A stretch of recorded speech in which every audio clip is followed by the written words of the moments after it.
Welcome back, students. The chapter matter around us.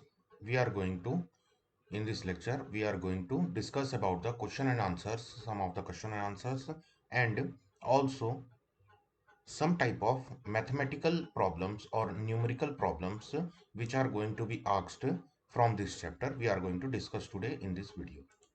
So let's start it here. The type of numerical problems or mathematical problems which are going to come from this chapter is the temperature scale conversion. Okay, from this particular topic, the temperature scale conversion, you are going to get some of the mathematical problems here. Okay, so first, which kind of formula we are going to use here in order to solve this type of questions, that is very necessary. So I have given you the definition of temperature in the previous lectures, that temperature is nothing other than the measurement of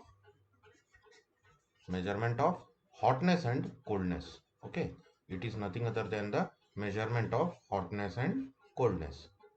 Okay, and to measure this we are using the device we use to measure temperature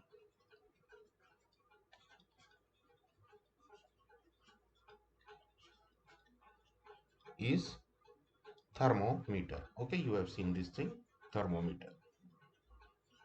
In thermometer you have seen many of the scales are formed out there. Okay, so in general, thermometer uses degree Celsius. Okay, degree Celsius. Its symbol is like this, degree Celsius, or degree Fahrenheit. Okay, these two scales are generally used. What is scale? This scale is nothing other than the scale which you are using to measure different physical quantities, such as for measuring the mass, we are using the scale kg, kilogram. Okay, we are using the scale kilogram, or for measuring smaller units we use the measure grams. Okay, so like this. So here this is the scale. This is the gram scale. Okay, similarly some other types of scales are also there. Okay, so these are nothing other than gram scale, kilogram scale, and all these things. Okay. Okay, let me discuss with you some of the types of measuring scales also. Okay, so there are total three types of measuring scales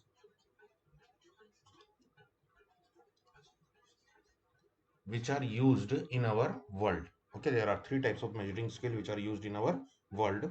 What are they? First,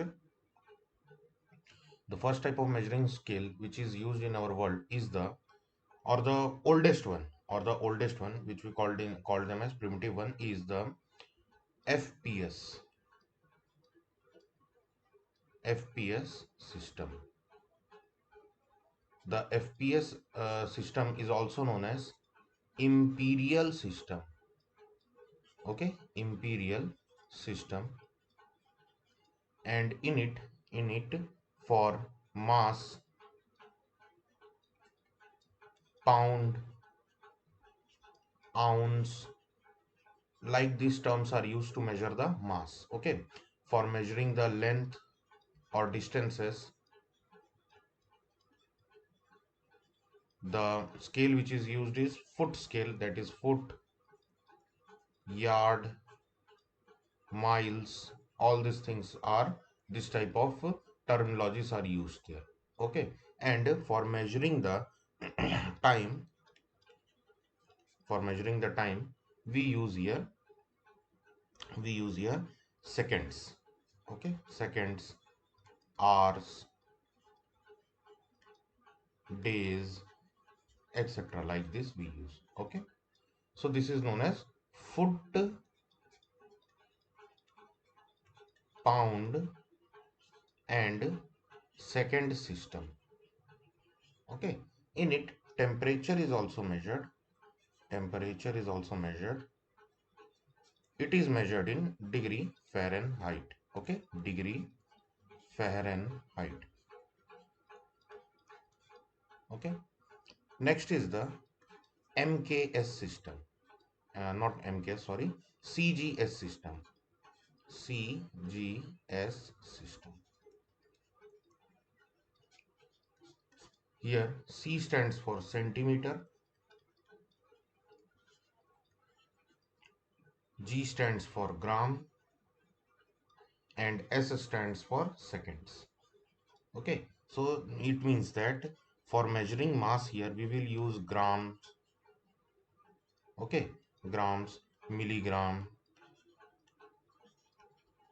like these terms for measuring the mass. For measuring the length or distance we will use centimeter, millimeter,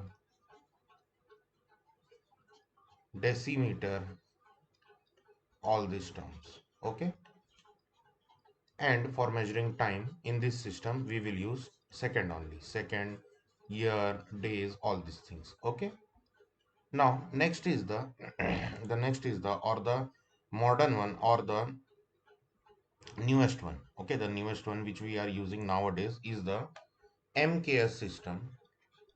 MKS system. Oh, sorry, I have forgot to tell you that in CGS system for temperature degree Celsius is used or degree centigrade is used. Okay, okay, we use degree centigrade for you measure in CGS system. Okay, CGS system temperature is measured in this. For MKS system, M stands for meter, K stands for kilogram, and S stands for seconds. Okay, it means that for measuring mass we will be using kilogram, tons, okay, etc. Like these terminologies will be used out here. For measuring the length or distance we will be using here meter, kilometer, okay, etc. Like these terminologies will be used out here. And for measuring time we will be using here seconds, days. Okay, so it means that times unit has not been changed that much, but the mass and length or the measurement of distance unit has been changed to a far extent. Okay, here the temperature is measured in Kelvin. Okay, we measure temperature in Kelvin. Okay, so as you know that I have told you that three different temperature scale is been used out. Okay, three different temperature scale here has been used out. Temperature scale, the first temperature scale which you have seen is degree centigrade or degree Celsius or degree Celsius. Okay, and its symbol is like this. Its symbol is like this, degree, then C, capital C is used. Second is the degree Fahrenheit. Fahrenheit. And the last one is the Kelvin. Okay, for degree Fahrenheit, degree F, capital F. For Kelvin, we are using capital K. Okay, here two things are to be noted down. Okay, two things are to be noted down. One is the one is the freezing point of water and the boiling point of water. Both these points are very important. Freezing point of water and boiling point of water. These two points we have to remember in the cases of any of the scale system. Okay, so for degree centigrade, the freezing point is 0 degrees Celsius. The freezing point of water is 0 degrees Celsius, and the boiling point of water is 100 degree Celsius. Okay, for degree Fahrenheit, it is 32 degree Fahrenheit, the freezing point of water, and the boiling point of water is 212 degree Fahrenheit. Okay, in the case of Kelvin, it is 273 Kelvin and 373 Kelvin. The freezing point is 273 Kelvin, while the boiling point of water is 373 Kelvin. Okay, so you can note this thing. Okay, now next, how to convert them. Okay, if there is a conversion requirement that we want to convert degree centigrade into degree Fahrenheit into Kelvin, degree centigrade into Kelvin, Kelvin into degree centigrade, or degree Fahrenheit into Kelvin, or Kelvin into degree Fahrenheit. Okay, so what we will use here, or degree Fahrenheit into degree centigrade, then what kind of formula we are going to use here. Okay, so the formula which we are going to use here is formula for conversion of temperature scale. Okay, so it will be for converting the temperature scale. First, temperature scale, the formula is temperature scale minus freezing point of water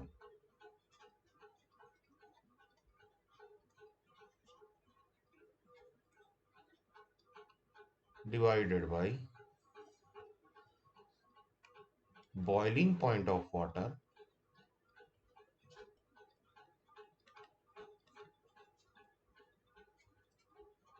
minus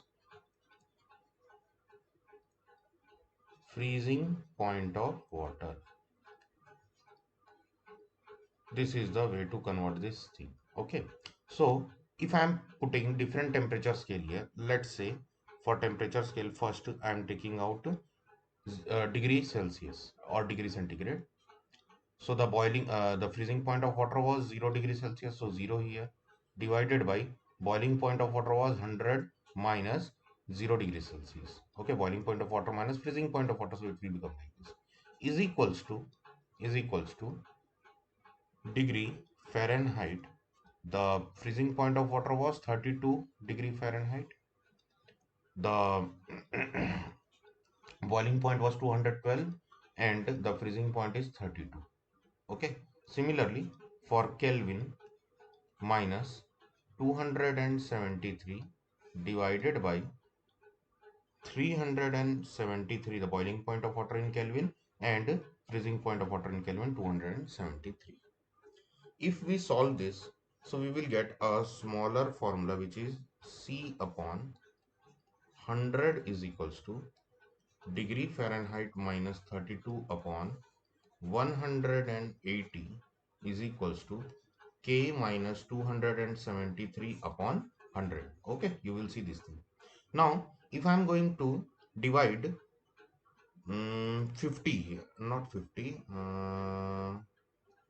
20. Okay, if I'm going to divide 20 here by all the three terms here. Okay, so what will happen on dividing 20 here by all the terms, we will get that this 100, this 180 and this 100 will get cancelled out on dividing by 20 here. Then it will become 595. Okay, so the new formula becomes degree centigrade divided by 5 is equals to degree Fahrenheit minus 32 upon 9 is equals to K minus 273 divided by 5. So this is our formula which we are going to use here. Okay, the formula is C upon 5 is equals to F minus 32 upon 9 is equals to K minus 273 upon 5. Now, how to use this? Okay, how to use this formula? I am writing that formula once more. C upon 5 is equals to F minus 32 upon 9 is equals to K minus 273 upon 5. Okay, so I am giving you a question here. Normal human body temperature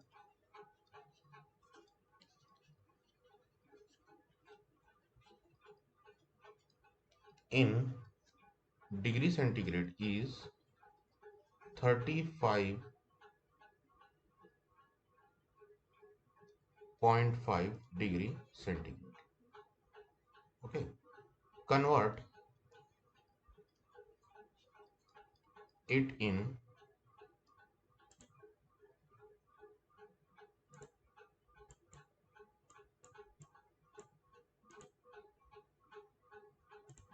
convert it in Kelvin and degree Fahrenheit. Okay, so how you can find it? Let's see.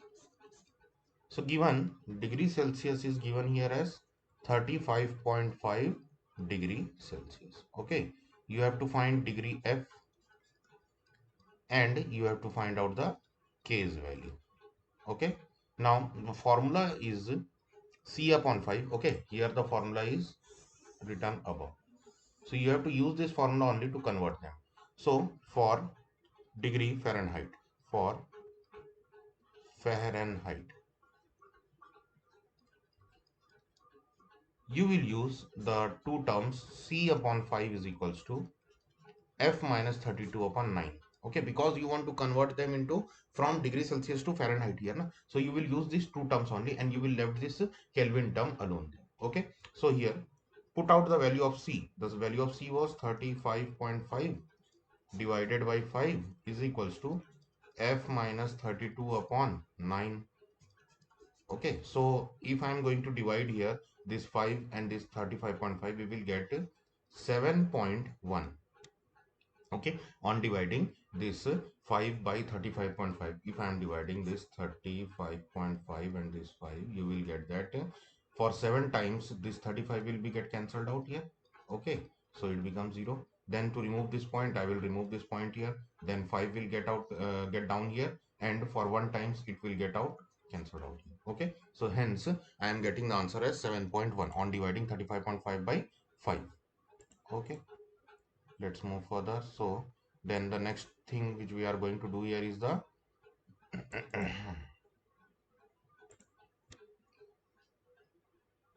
is equals to F minus 32 upon 9. Now this 9 can be cross multiplied here, so it will become F minus 32 is equals to 7.1 into 9, so it will become 63.9. I have directly multiplied it here. 7.1 into 9, so it will give 9 times, and 760 times, so 1 point here, so 63.9 will be the value. Okay, now dividing it with not dividing, sorry, then if I am going to make both side equal out here. Okay, if I am going to make both side equal out here, so for that add add 32 on both sides. So on adding 32 on both sides, what I will get? F minus 32 plus 32 is equals to 63.9 minus 32. Sorry, add. So plus 32. So this 32 and this 32 will get cancelled out here. Okay. So the left out answer will be F is equals to how to add this 63.9 and 32.0, this like this we have to add here. Okay, so this will become 0.9 and here 3 plus 2 5, 6 plus 3 9, 95.9. Okay, 95.9 degree Fahrenheit. So hence 35.5 degree Celsius is equals to 35.5 degrees Celsius is equals to 95.9 degree Fahrenheit. Okay, 95.9 degree Fahrenheit. Next,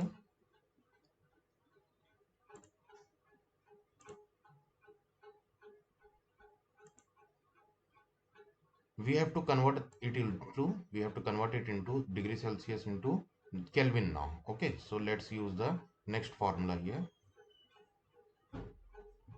and it will be converted like this.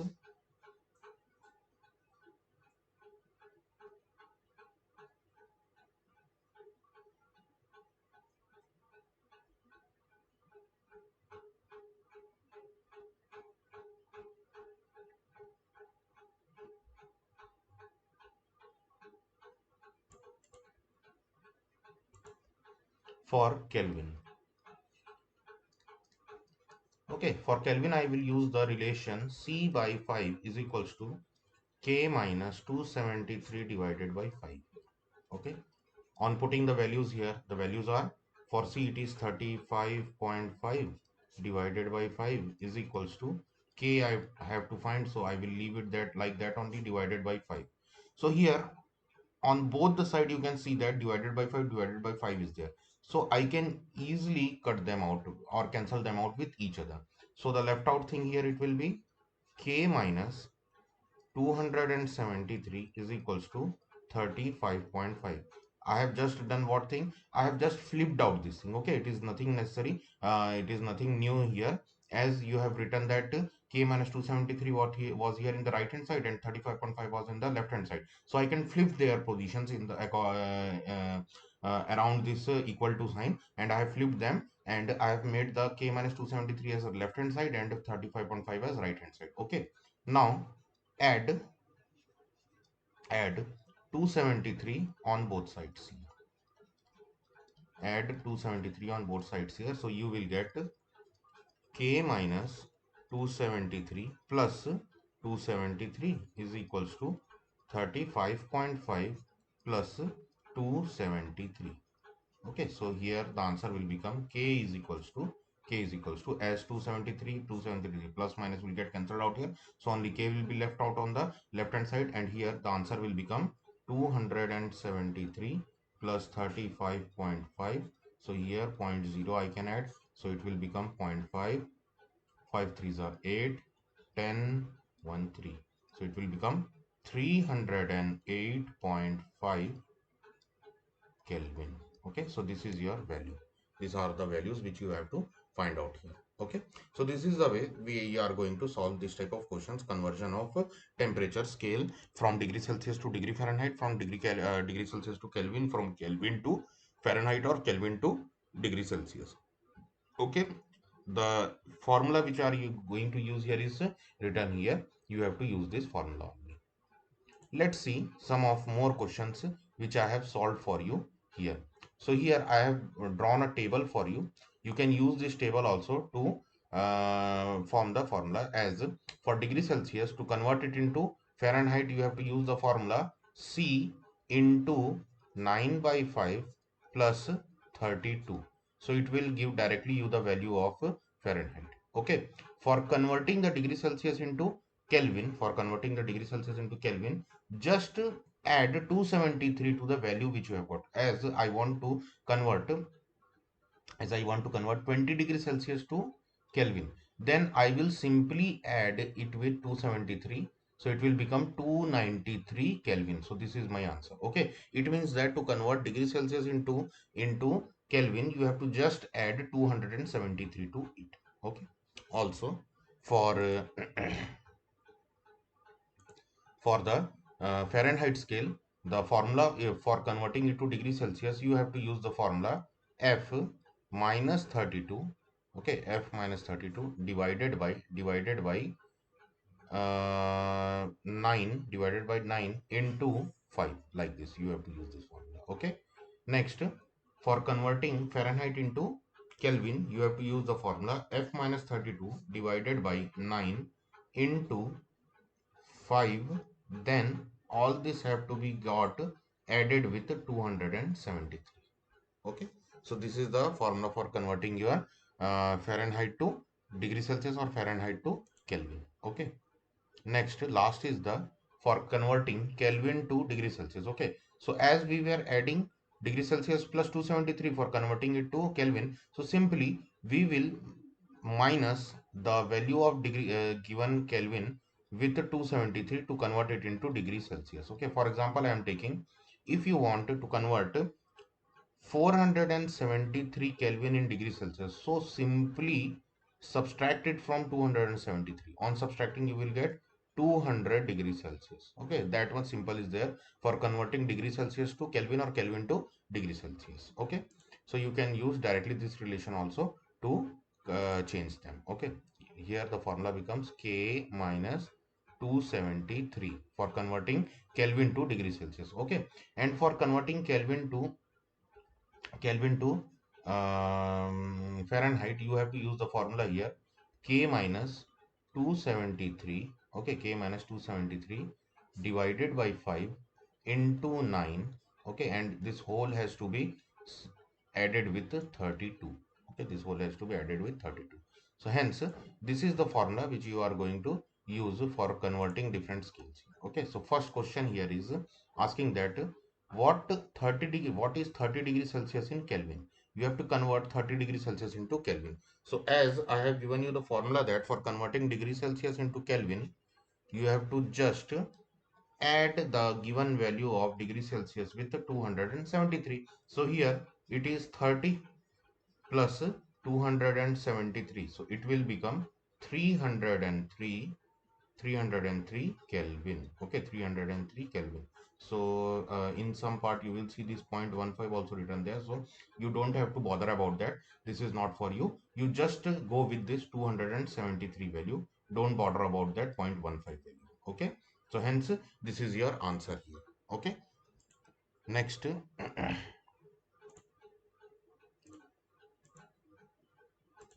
let's solve some more question here. So here convert 113 degree Fahrenheit to Kelvin. We have to convert Fahrenheit into Kelvin. Okay. So for that we can use the relation that it was K minus 273 divided by 5, and here it was F minus 32 upon 9. This was a relationship. Okay, so you can put out the value of degree Fahrenheit here. 113 minus 32 divided by 9 is equals to K. You have to find that out, so leave it like there only, divided by 5. So after here you will see that my 113 minus 32, on subtracting this 1, 11 minus 3, 8, 81 times. Okay, so here I will get 81 into 5 divided by 9 is equals to K minus 273. What I have done here, I have first subtracted this thing, and after that I have cross multiplied this 5, okay, here. So I have got 81 into 5 upon 9. Now divide this 9 by 81. I know that 81 comes in the table of 9. So 9 times I can cancel it here. So it will become 9 into 5, 45 here. Okay. And is equals to K minus 273.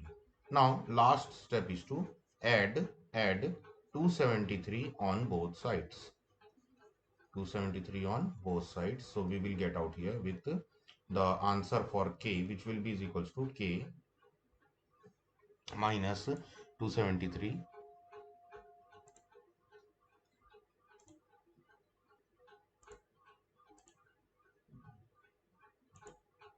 K minus 273 plus 273 is equals to 45 plus 273. So it will get cancelled out here, and the value of K will become 318 kelvins. Okay, so here this is your answer for 380 kelvin.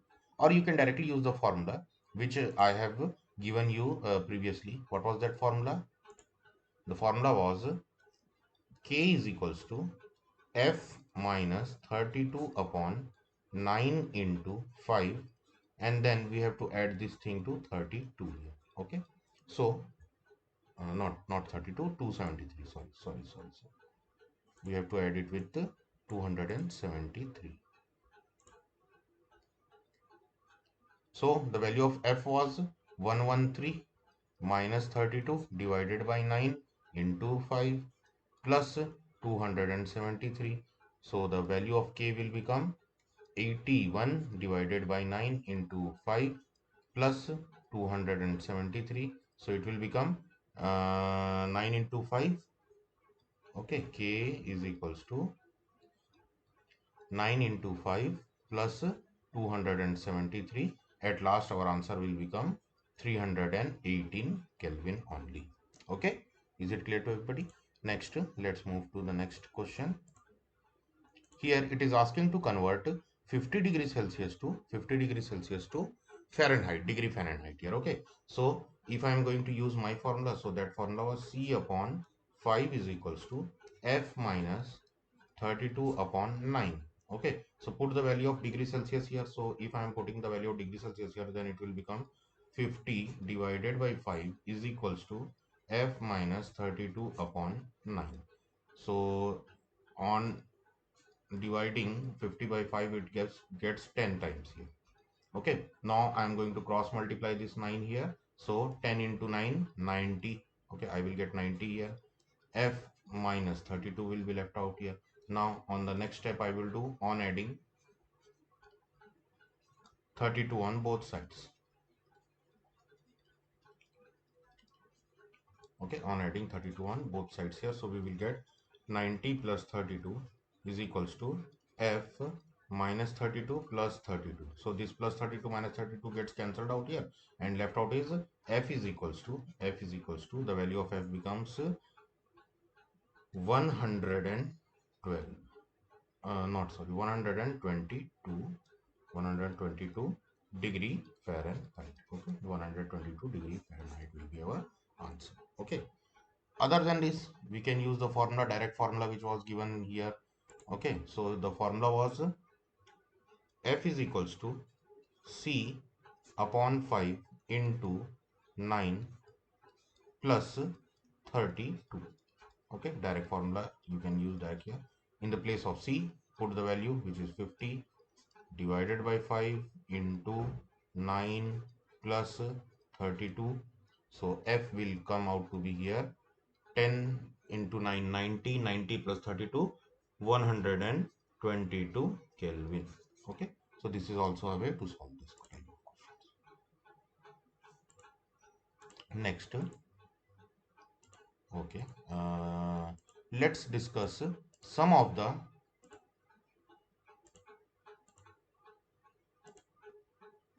question answers related to this chapter. Okay, let's discuss some of the question answers related to this chapter. Okay, so here I am going to give you some of the question answers and their answers. Okay, some of the questions which are from your NCERT book only, and how to answer them. So the first question is asking here, the mass per unit volume of a substance is called density. Okay, the density of a substance is defined as mass divided by the volume of that substance. Okay, so if you know the mass of a substance and if you know the volume of that substance, if you divide that both thing, then you will get out the density of that substance. Okay, and the unit for density is generally kilogram per meter cube. Okay, kilogram per meter cube is the unit for your density. Okay, here after the definition of density, it is asking here that arrange the following in the order of increasing density, on the order of increasing density for the substances: air, exhaust from the chimneys, honey, water, chalk, cotton, and the iron. Okay, so you have to arrange them in the ascending order. Okay, in the ascending order for their, according to their densities. Okay, so as I know that the lightest of this all matter, okay, the lightest of the all the matters which are given here is the air, because air is a gas. Air is a gas, and the gases have the lightest density among all the other matter. Okay, all other matters, if I am considering here for the exhaust from the chimney, or the smoke which comes out from the chimney. Okay, you have seen the chimneys na? long pipe like structures are being made out in factories or in some of the homes also, okay, to get out all the smokes which are produced there, okay. So this smoke also contains some of the solid particles there, so it will be having some solid particles in it, so therefore it will be more dense than that of the gases or air, okay. Next is the cotton, okay. Next is the cotton, which is also solid, but as you know that, so if I'm comparing it to other solids here which are present here, such as chalk, water, honey, and iron, cotton is the lightest one. It means its mass will be the lowest here, so hence the next number will be for the cotton. It means that the first position is given to, let me write it here with according to the number wise here, okay. So if I am writing here according to the number wise, then the lightest, the lowest mass will be of the air, so it will be the lightest one, and hence its density will be also the lowest one, okay. Then after that, the another gas item which is here is exhaust from the chimney or smoke from the chimney. So some of the solid particles will be present out here, but it is now it is gas only na? So it will be in the second position. It will be more, it will be having more mass than that of the air, but it will be having lesser mass than that of the other materials present out here, which are all solids here, okay. Next next is the cotton. Next is the cotton. Among all other solids or liquid here, okay, sorry, honey is a liquid also here, okay, sorry. So among all other solids and liquids here, the lightest one is the cotton, so it means that its density will be lower than all other of the substances here, okay. Next, after this, cotton and water, okay, this water and honey here, the next will be the water, because water is more lighter than that of the honey here. If I am comparing two liquids here, honey and water, then water will be more lighter than that of the honey, okay. Then the number for honey comes, then the number for the honey comes, and after this, on comparing chalk and iron with each other, we will find that chalk is much more lighter than that of the iron. It means that the heaviest will be the iron here. So hence our answer becomes the lightest or the lowest density will be for air, will be for the air, which is been separated by a greater than sign, from exhaust from the chimney, okay, which is more heavier than that of the air, and heavier than exhaust from the chimney is cotton. Then heavier than cotton is the water. Then heavier than water is the honey. Then heavier than honey is the chalk, and the heaviest of all of them is the iron. So hence the highest density will be of the iron, and this is the ascending order of the density of the given substances. Okay, so it means that air, exhaust from chimney, cotton, water, honey, chalk, and iron. This will be the proper order which we are going to give here as the answer, as our answer. Okay, let's move to the next question here. So in the next question, it is asking that answer the following. Tabulate the differences in the characteristics of matter. We have to make out a table and differentiate their characteristics. Okay, characteristics according to the characteristics of the different states of matter. Okay. Also, in the second question, it is asking here that comment upon the following. You have to comment upon the following properties.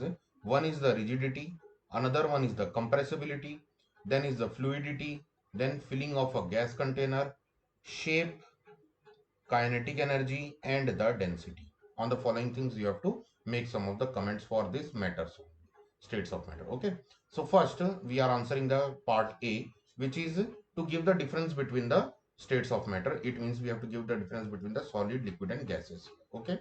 So I have given here only one word differences, but you can use here more a sentence like difference also. Okay. So don't follow my way, because I was not having so much space here. So I have given simple one word difference here. But in the paper, you have to write down this into the sentence form. Okay. So don't copy, just I have written here. Okay. So the first characteristics on the basis of which I am going to differentiate the solid, liquids, and gases is the shape. Okay. Is the shape. So as you know that solid has fixed shape. So you have to write here like this: solids have fixed shape. I have just written fixed shape here. Okay, so don't copy this thing directly in your copy. Okay, so you have to write here like this: solids have fixed shape. Solids have fixed shape. Then for liquids, liquids does not have fixed shape. Their shape changes according to, I am writing here, you can copy it later. Liquids does not, okay, let I am going to make it for you. No, yeah, it will be very hectic. I am writing it here upside only. Okay, so you can copy down it your copy during seeing this lecture only. Okay, so here for liquid case, liquid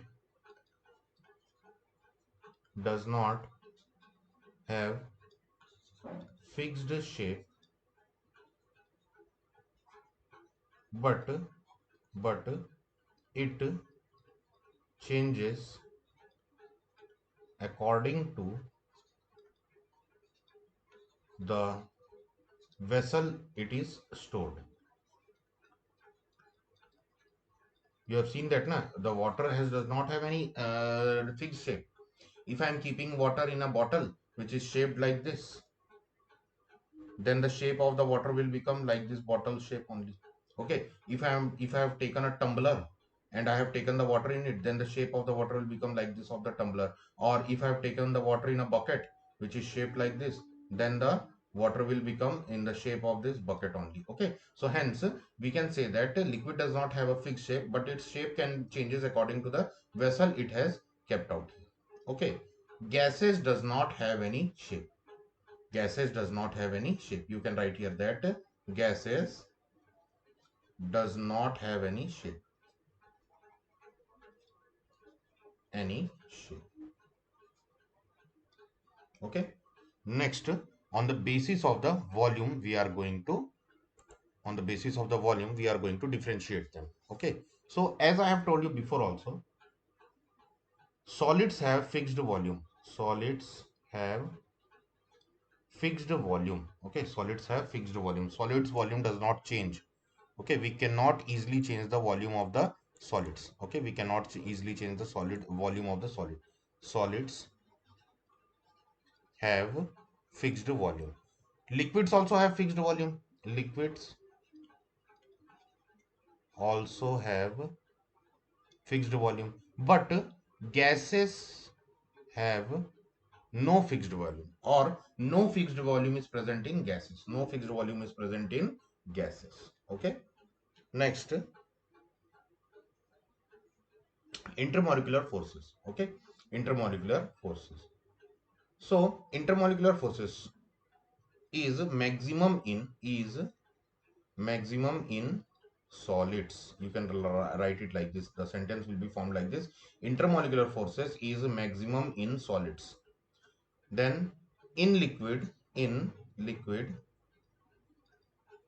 intermolecular forces is less than that of the solids. It is less than solids. Okay, in liquid, intermolecular forces is less than solids. Okay, and here at last for gases, intermolecular forces is very less in gases.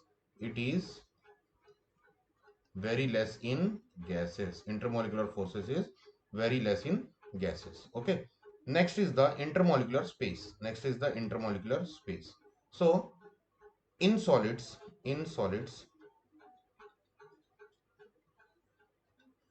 intermolecular space is very less. In small solid it is very less. Okay, in liquid, it is more than solid. It is more than solids. And in gases it is maximum. In gases it is maximum. Okay, next is the rigidity and fluidity. Next is the rigidity and fluidity. Rigidity and fluidity. Solids are rigid. Solids are rigid. Hence they cannot flow. Hence they cannot flow. Okay, write it like this: solids are rigid. Solids are rigid. Hence they cannot flow. Okay, hence they cannot flow. Liquids can flow, liquids can flow and are not rigid, and are not rigid, like it right, write it like this. Okay, liquids can flow and they are not rigid. Next is the gases can flow, gases can flow and are not rigid. Okay, and are not rigid, make sentence like this here. Next is the compressibility. What do you understand by compressibility? Compressibility means to suppress something or to compress something as much as you can. Okay, it means to किसी चीज को दबाना. Okay, to compress something. Okay, so here solids cannot be compressed or solids compressibility is negligible. Ability is negligible. Okay, liquids are little compressible, liquids are little compressible. Okay, liquids are little compressible. Gases are highly compressible. Okay, gases are highly compressible. So this is the difference on the basis of different on the basis of different on the basis of different characteristics here, which I am used here: shape, volume, intermolecular forces, intermolecular spaces, rigidity, fluidity, and compressibility. Okay, these are all the differences we have made on the basis of these properties. Next, the B part of this question, it was asked here that you have to mention out all, you have to make a comment on the different comment properties which was asked there. So first is the rigidity. It is the pros, propensity. It is the propensity of a substance to continue to remain. Okay, it is the propensity. No, don't use this word propensity. Use the word property. Okay, it is the property of a substance to continue it to remain in its shape when treated with an external force. Okay, it means to not to change their shape on application of any external force is known as rigidity. Okay, to not change their shape with the external force application is known as rigidity. Okay, next, compressibility. So compressibility, it is the attribute. If you don't remember this word, then also you can use here the word property here. It is the property of the particle to contract. Okay, to contract or to get suppressed its intermolecular spaces when exposed to an external force. Okay, exposed to an external force and increasing and increasing and increasing, escalating. So another word is increasing its density and increasing its density. Next is the fluidity. Next is the fluidity. So fluidity is nothing other than the ability to flow. Okay, it is the ability to flow. So you can simply write it that it is the ability of a substance to flow or move about freely. Okay, move about freely without any external force application. Next, filling of the gas container. Okay, filling of the gas container.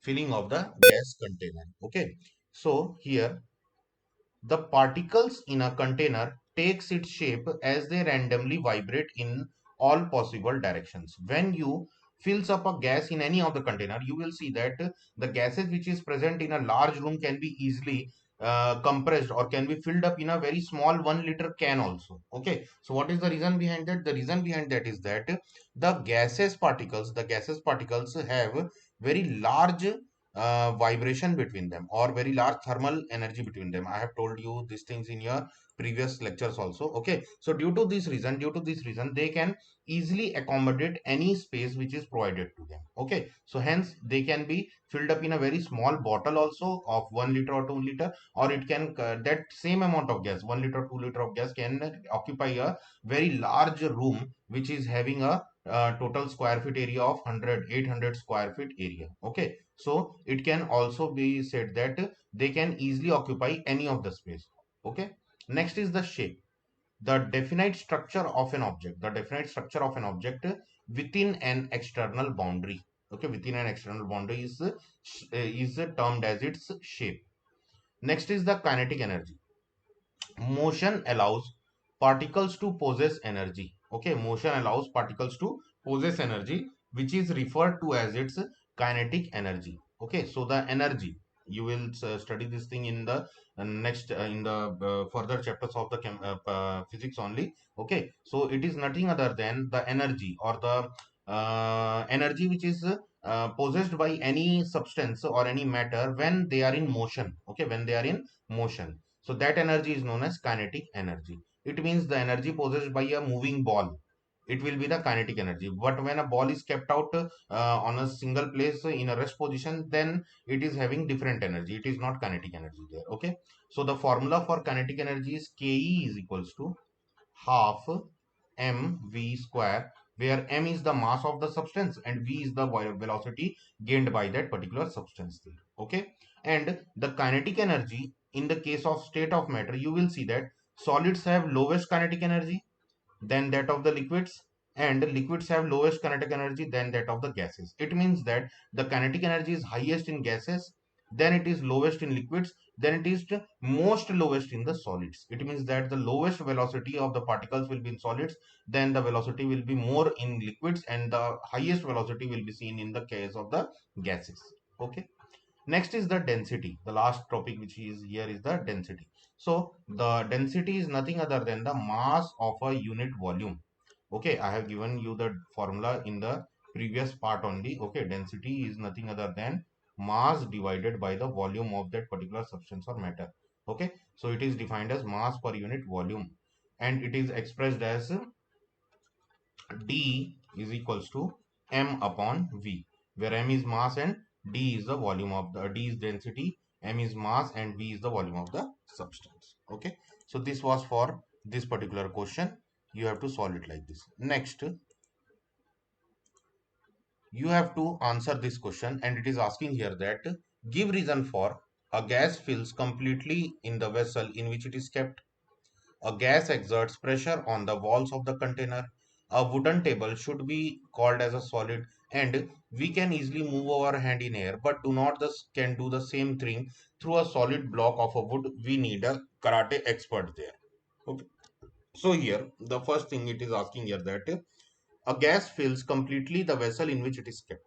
So as I have told you about the kinetic energy, the particles of the gases have the highest velocity among solids and liquids. They are having the highest velocity. So when we insert a gas in any of the vessel, then there the kinetic energy possessed by the gas particle is very high there, which allows them to randomly move across all directions where in the container or in the vessel in which they are kept out there. Okay, hence the particle fills the gas vessel entirely. For example, if I am taking a vessel,